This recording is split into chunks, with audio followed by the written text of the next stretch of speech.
this point in my marriage, I feel like running away, or I'm already on the run. Your gender wants to end my life before it's time, but I will escape first.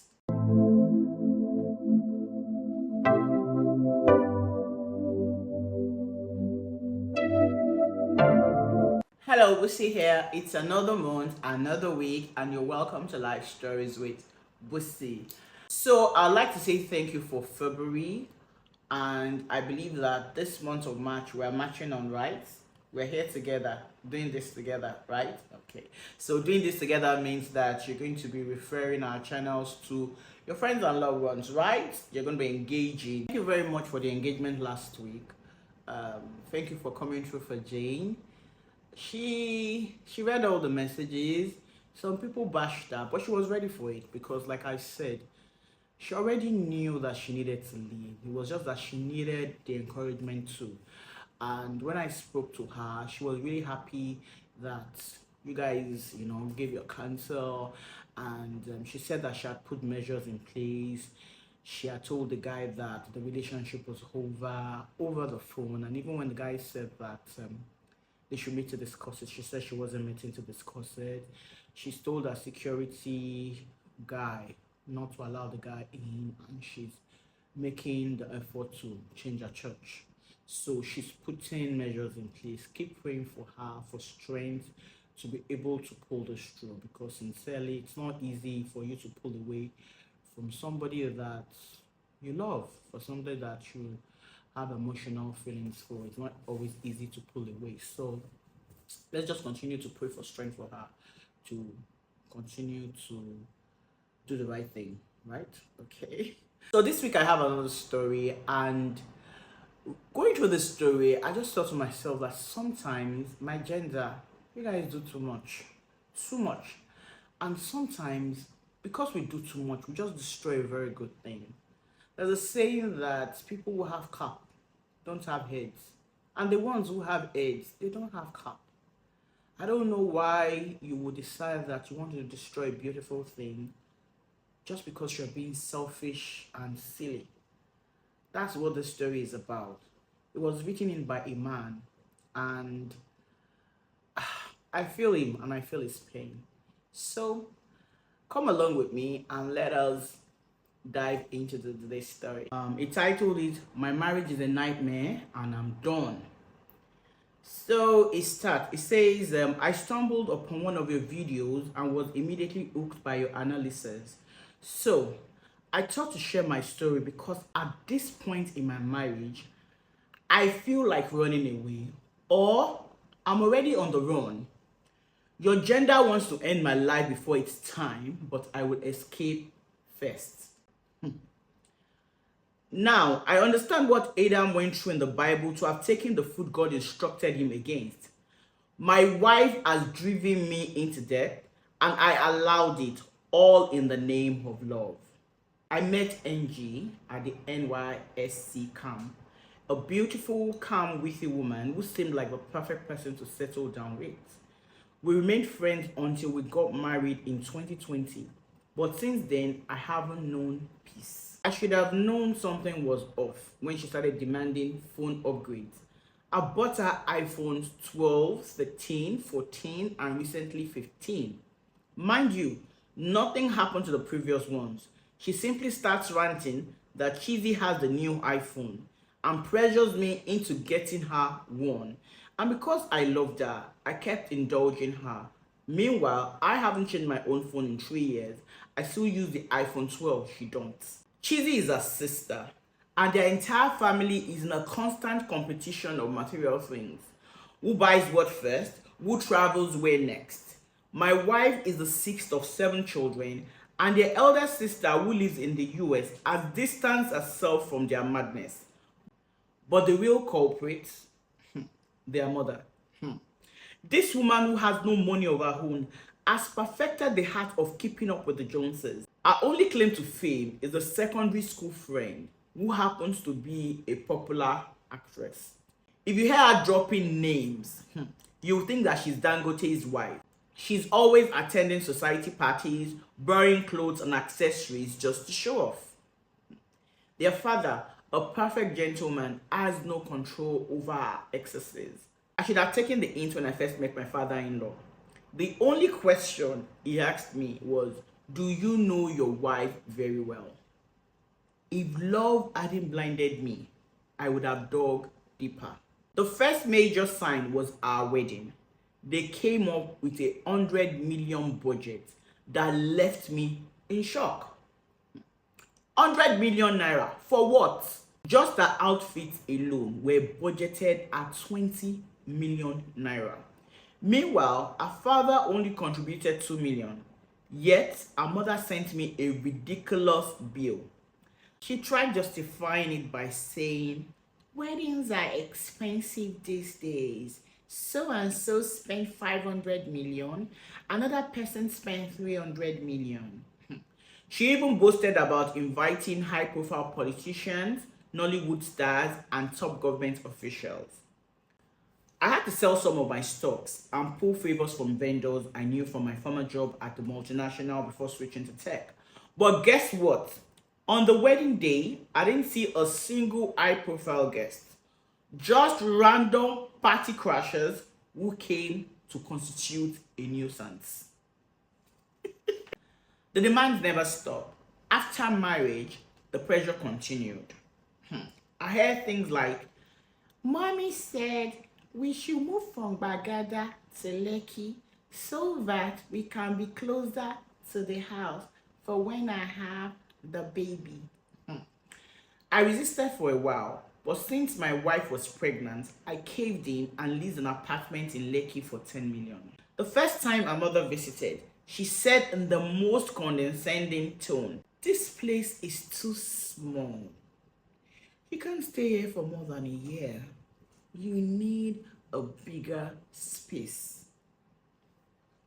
I suggested my wife get a job, but she refused because Mommy said a woman shouldn't work immediately after marriage.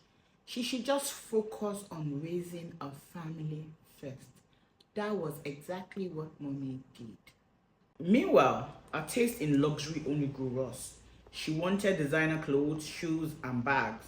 Her sister Cheesy got a Mercedes G-Class, and she started demanding one too. This same sister is unmarried, and I have no idea who funds her extravagant lifestyle because it definitely isn't a salary. Whenever Cheesy plans a trip, my mother-in-law suggests that they all should go together. Imagine a woman who has no money of her own, yet I'm the one expected to fund her vacations. I have paid for this woman to visit over 12 countries, some multiple times since I got married.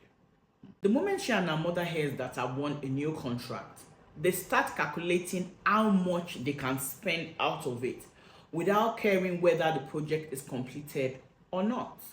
And this is me that is living on bank overdrafts. I've spoken to her repeatedly. Our pastor has cancelled us. Nothing changed. Instead, she started buying things on credit. And I'll suddenly start getting calls that my wife owes vendors money. 2 incidents finally broke me. She secretly traveled with her sister to Turkey and used my money to go get a BBL. I found out after she returned and I was livid. She nearly died from complications, yet she learned nothing from that experience. The second one, my mother needed surgery abroad and my wife had the audacity to suggest that I shouldn't spend that much on her. My parents are simple, content people. They never stressed me for money. In fact, they had been quietly saving for the surgery without telling me. When I found out, I scolded them and took full responsibility. I decided to send them abroad for proper medical care, with my younger brother accompanying them. The moment my mother-in-law heard about this, she told my wife, who came to me and said, "Mommy was saying that maybe you shouldn't spend so much on surgery abroad. Why not find a good hospital in Nigeria?" I stared at her in disbelief. This same woman whose vacation had funded over 15 times. Then she dropped another bomb. Mommy's 60th birthday is in June, and we're all contributing 10 million naira each. Chizzy and two of my brothers have paid. So it's left for us, my sister in the US, and my eldest brother. I told her I will not drop a single kobo. If you want to contribute, find the money yourself. I am knee deep in debt. She lost it and said, "You spent more than that on your parents' travel for a surgery that statistically most people don't even survive. Why waste that kind of money knowing that your mother might die anyway?"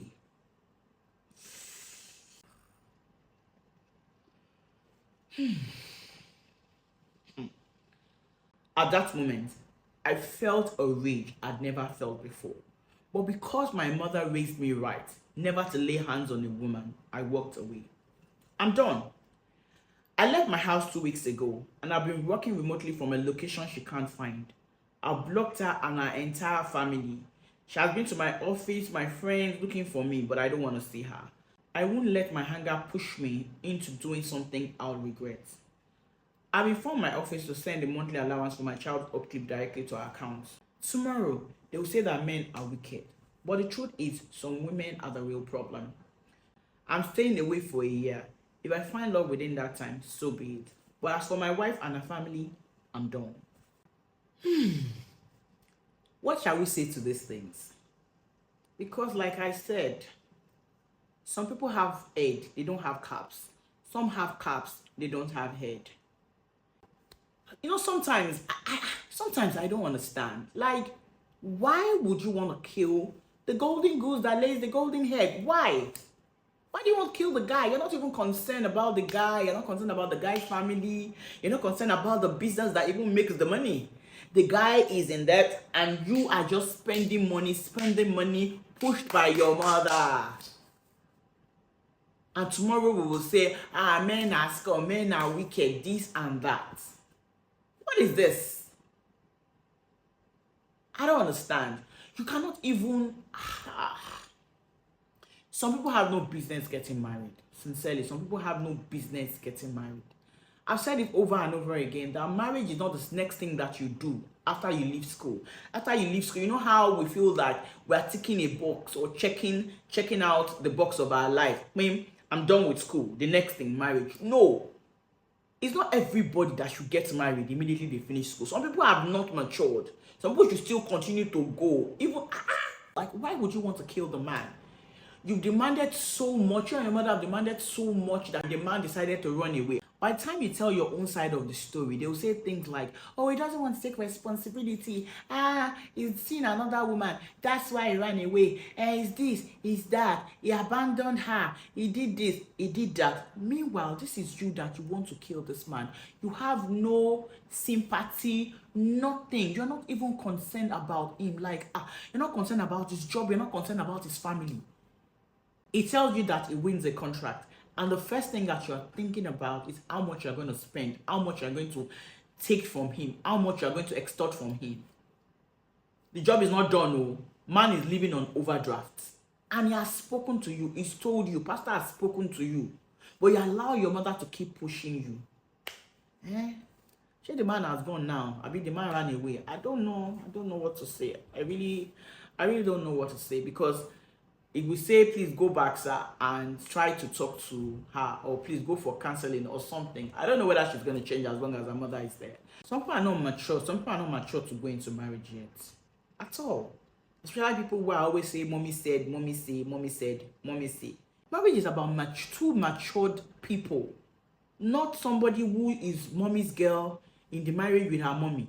So who is the mommy married to? Mommy said, mommy said, mommy said this, mommy said that. You are competing in your family, competing with your sister.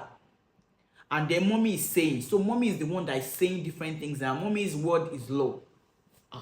Sister, I'm not ready to get married. I don't even know what to tell your husband, because you brought this upon yourself.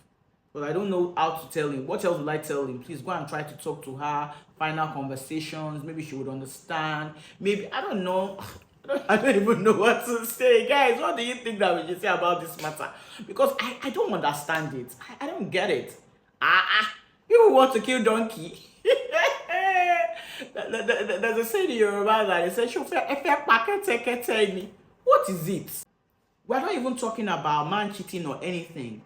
This is how some people destroy their marriages. And when they're going to tell the story, now, when they want to tell Busi the story, they will come and say, my husband abandoned me with a child and he ran away with another woman. I don't even know where he is.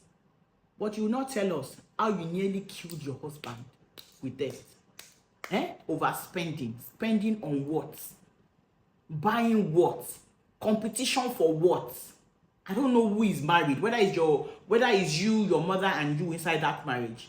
How do you carry yourself and your mother inside a marriage? I don't understand it. Now, his mother needs surgery, and you're telling him why does he need to send his mother abroad?